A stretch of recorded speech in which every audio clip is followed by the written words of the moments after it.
another thing that I've done recently is started going to Adoration, and I think that's a time that you can just sit with Jesus. And I remember when I was younger, you'd go to when the monstrance was out and they say, I look at you and you look at me, sort of thing, and it didn't have the meaning that it does for me now. And so I think that's something that I've taken on more recently, but just knowing that the presence of Jesus is so important in my life now, and just having him there that I can just go and talk to Jesus whenever. Or I think that the blessings that I have had, just even from giving Jesus that time to sit quietly, and I know there's plenty more blessings to come in my life, but I definitely encourage people to give it a try. And even for our whole well-being, it's so nice just to sit still and sort of cleanse yourself almost and say, okay, Lord,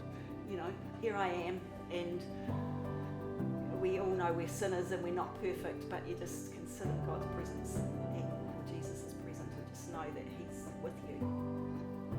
So I definitely encourage people to do it, because 1 hour in a week, and I mean, I'm sure if you couldn't give an hour, you could only give an hour a fortnight, then there'd be ways and means. The first time I went and I walked into the chapel, it was almost as if all the hairs on my body stood on end, and I just felt such an incredible presence of God when I first entered into that chapel, and the hour just went so quickly, and so I do a 6 till 7 hour, so it's in the morning, and sometimes you sort of come away and you think, oh wow, I really, really felt the presence of God, and other times it's like, oh, I didn't feel so good. But the amazing thing is that God's always there, and I'm just sitting in God's presence. And sometimes I feel guilty because I do doze off, especially near the end of the school term and you're tired and you doze off. But I think, well, Jesus' disciples dozed and slept when Jesus needed them the most. They slept. But did Jesus turn away from them? No, he still loved them and embraced them. So I just sort of, think, oh, here I am, Lord.